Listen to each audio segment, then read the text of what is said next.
vejo a área estrutural, vejo a área térmica, eu vejo a área de fluidos, aí depois eu vou para a indústria, eu vou trabalhar numa área específica. Não necessariamente todo conhecimento você teve na sua formação, mas você teve a capacidade, a sua formação deve ter te dado a capacidade de você progredir e depois focar em uma área restrita. Então eu vejo assim, que seria essa a dificuldade. Certo. Temos mais uma pergunta aqui, também ainda do Paulo Henrique, que coloca o seguinte: qual é a melhor forma de um profissional da área se atualizar nos conhecimentos, visto a aceleração constante dos desenvolvimentos e novas tecnologias? Júlio, agora essa é para você, do Paulo Henrique, segundo período de Engenharia Mecânica. Bem, Regina, me permite voltar um pouco a duas colocações importantes da professora e também do professor Antoninho. Do Antoninho, a história do planejamento é extremamente importante. Nós ensinamos nas faculdades, nas universidades, nos cursos em geral, a planejar. Planejamento é uma técnica e ela é desenvolvida na faculdade. Mas nós não planejamos a educação brasileira. Então esse é um problema muito relevante que o Antoninho colocou e temos que fazer alguma coisa nesse sentido. É um papel de Estado. É um papel de Estado. Política de Estado. É uma política de Estado. E nós não vamos fazer se nós esperarmos isso. Acho que a gente, como profissionais da área educacional, temos um papel importante nisso. Mas a professora Marjorie falou uma coisa bastante relevante também, no que diz respeito a formar o profissional que está aí, que o mercado está querendo, e a gente não consegue, principalmente por estar trabalhando por conteúdo, e não temos tempo de trabalhar realmente habilidades e atitudes. Eu reconheço que realmente o problema não é no nível superior. O nosso problema é na educação brasileira. Em casa, muitas vezes. E colocado, muito bem colocado, isso também tem papel. A educação não está só na faculdade ou na escola, né? Mas voltando então à pergunta, ela não é muito fácil de responder, né? São vários fatores. O primeiro, talvez o professor Antoninho tenha até respondido. Você estuda não para a vida, mas a vida inteira. É a vida inteira. Não há como deixar de estudar, né? Porque a dinâmica do mercado ela tem uma velocidade muito grande. O profissional de hoje não é o profissional de amanhã, né? Então, ou você continua estudando, ou você vai ficando cada vez mais defasado e, é óbvio, não vai ter mercado para esse tipo de profissional. Sim. Bom, como é que você busca isso? Você tem várias formas, né? Tem os autodidatas, que conseguem fazer isso realmente de maneira bastante positiva. A outra, você tem que voltar para o banco de escola mesmo. A cada momento você tem que estar no banco de escola. E hoje a gente tem uma facilidade, quando eu falo banco, não é ir fisicamente para dentro da universidade. Nós temos cada vez mais sendo desenvolvido no país e no mundo a educação à distância. A educação à distância tem algum receio de alguns, mas temos números que mostram que ela é muito mais produtiva que a educação presencial. E a educação à distância você pode estar participando a qualquer momento, em qualquer lugar. Faz quem quer aprender. Faz quem quer aprender, e de maneira digital. Então, falar que não tem tempo para estudar, espera, você pode estar esperando um voo no aeroporto, com o computador que todos carregam, né? E está acompanhando uma aula pela web. Então, é esse o desafio, mudar o perfil, a maneira de estudar, mas estudar é para a vida inteira. E a formação inicial, então, e de qualquer curso de graduação, como nós estávamos colocando, precisa formar os profissionais que pensem nessas questões, não é? E que lhe deem condições e que lhe deem fundamentos e embasamento para que consigam seguir e trilhar esse caminho nessas condições de ser um bom leitor, de ser um bom pesquisador, de ser um bom... Tem que ter vontade para isso, né? Certo. O profissional tem que ter motivação e vontade para continuar estudando, continuar fazendo isso. Ou ele se contente com algum emprego medíocre que esteja abaixo da sua formação. Certo. Essa questão do aprendizado permanente é absolutamente vital, porque se há uma intensidade de novos produtos, de novos conhecimentos, de novos saberes, significa dizer que o saber antigo que me trouxe até aqui não é suficiente para me levar a compreender o mundo no futuro. Então, eu tenho que voltar para o processo de estudo, de leitura, de pesquisa, de avanço de alguma forma. Certo. E a nossa questão norteadora para o nosso terceiro e último bloco também tem exatamente a ver com o que os nossos convidados já estão colocando, que é a formação continuada de um profissional de engenharia. Deve priorizar quais elementos? Nós já falamos sobre a importância, mas então, para quem está procurando agora dar prosseguimento à sua formação e partir para a formação continuada, quais são os elementos que ele deve prestar mais atenção? Será a questão que os nossos convidados irão dialogar ao longo do terceiro bloco. Já voltamos.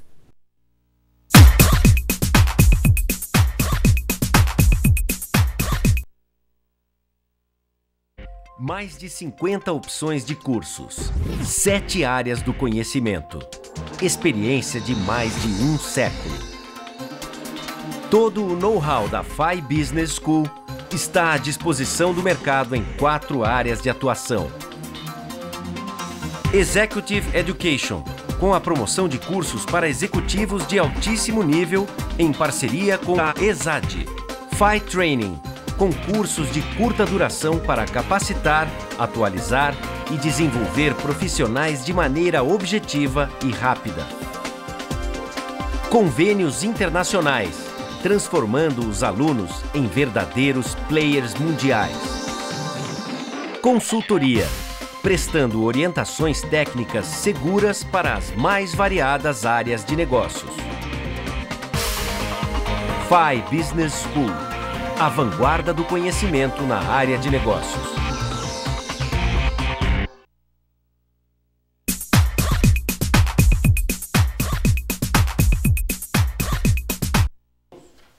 Voltamos para o terceiro e último bloco do programa Diálogos Acadêmicos e Profissionais. Estamos falando hoje sobre a formação do profissional de engenharia. E, evidentemente, que a partir daí os nossos convidados foram trazendo para nós também outras situações, outros contextos, outros aspectos que envolvem toda a formação de um profissional de engenharia. A nossa questão norteadora, que nós iremos falar sobre a mesma ao longo deste bloco, tem a ver com a formação continuada desse profissional. Então, nós vamos buscar que os nossos convidados levantem para nós quais são os elementos necessários que os interessados em fazer uma formação continuada deverão prestar atenção. Quais são esses elementos? E eu vou começar com a professora Marjorie, porque ela já estava trazendo para nós, durante o intervalo, algumas das suas posições sobre isso. Professora, por favor, você dizia então assim para nós, que nós deveremos prestar atenção, o profissional deve buscar, dependendo da área em que ele está atuando. É isso, professora? Depende da atuação. Por exemplo, eu quero seguir uma carreira acadêmica. Então, para seguir uma carreira acadêmica, eu sei que eu tenho que fazer um mestrado e um doutorado, pelo menos.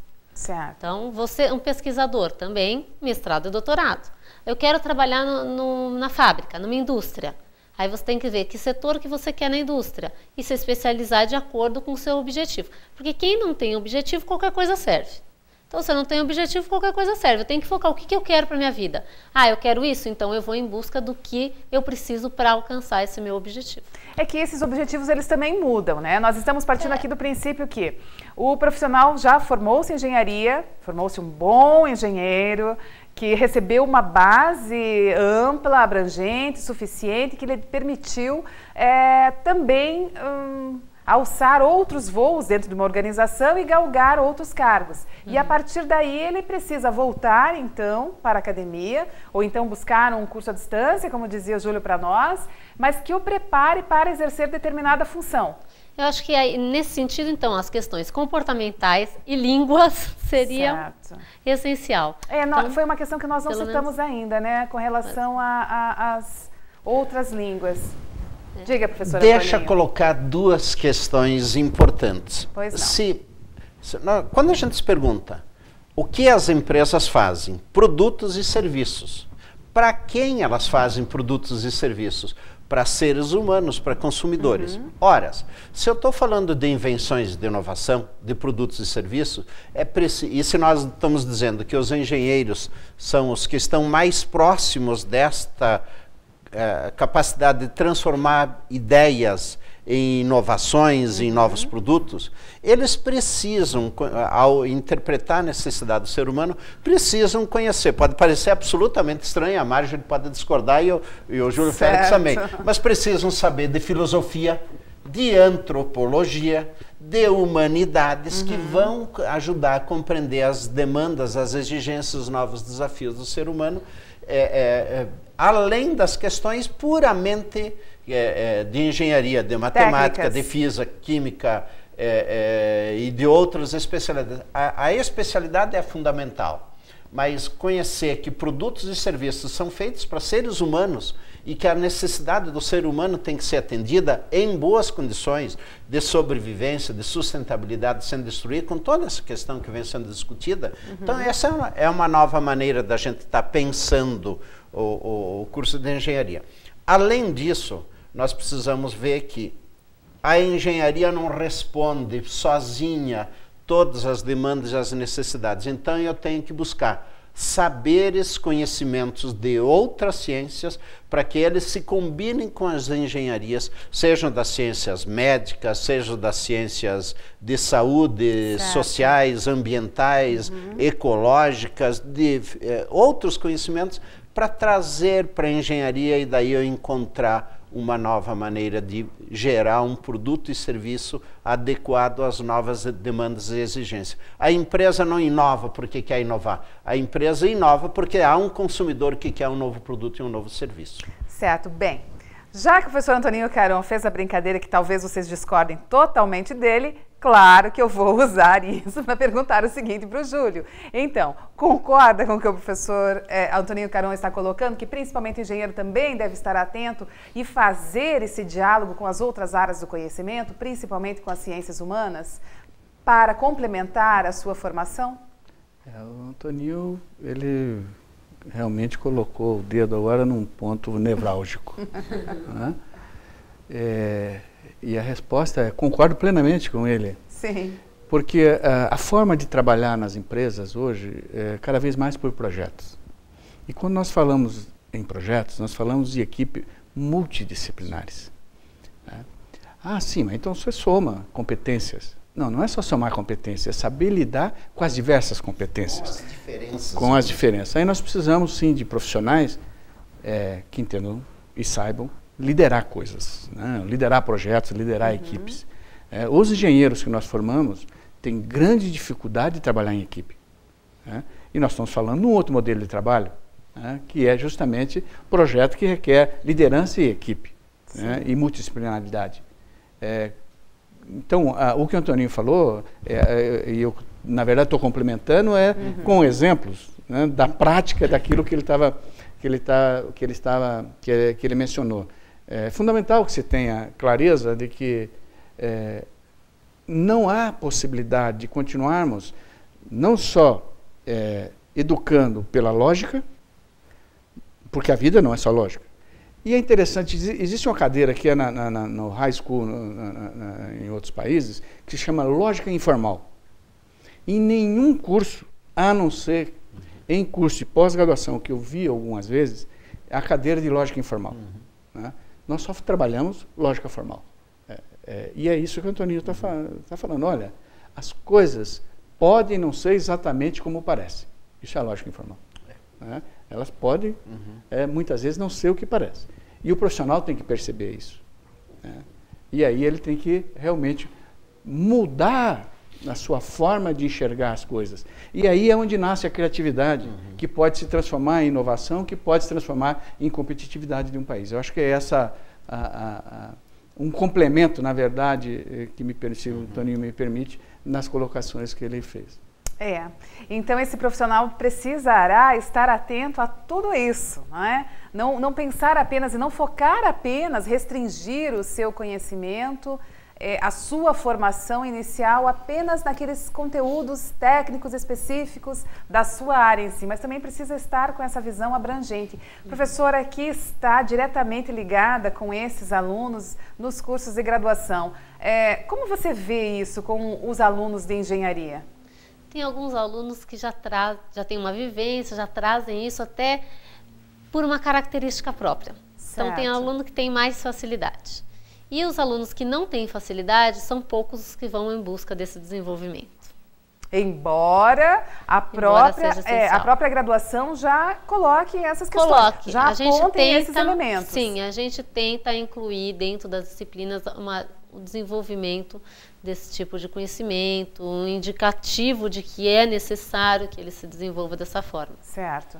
Bem, eu tenho aqui mais uma pergunta, agora do aluno Altair Trevisol, também é do segundo semestre de Engenharia de Produção, e coloca o seguinte: a engenharia de produção assume de fato seu papel de relevância dentro do processo de crescimento econômico atual? Com certeza, não só a engenharia de produção, como todas as engenharias, eu acredito. Professor, Júlio, por favor. Só trabalhar engenheiro gosta de trabalhar com números, enfim, não sei se felizmente ou infelizmente, né? Mas eu gostaria de dar um outro número que nos assusta um pouco, voltando a falar só do engenheiro, né? Não do engenheiro de produção em si, mas do engenheiro de maneira geral, né? Existe uma pesquisa feita pela Organização da Cooperação para o Desenvolvimento Econômico, a OCDE, de que para cada... ela comparou 40 países, mais ou menos 40 países, né? E é um número de graduandos pelo número, um percentual de 10 mil habitantes, uma relação de 10 mil habitantes. Então, um graduado para cada 10 mil habitantes. No Brasil, nós temos 1,9 graduados para cada 10 mil habitantes. A Coreia do Sul são 16,9 graduandos para cada 10 mil habitantes. É aí onde diferencia a competitividade de um país. Esse número é bastante relevante e importante para o planejamento que nós estávamos mencionando anteriormente. A formação da engenharia de produção, ela tem eu não acompanho exatamente o resultado, né? Na verdade, eu tenho um indicador de dentro de casa, né? Eu tenho uma filha que é formada em engenharia de produção, né? E trabalha com gestão de projetos.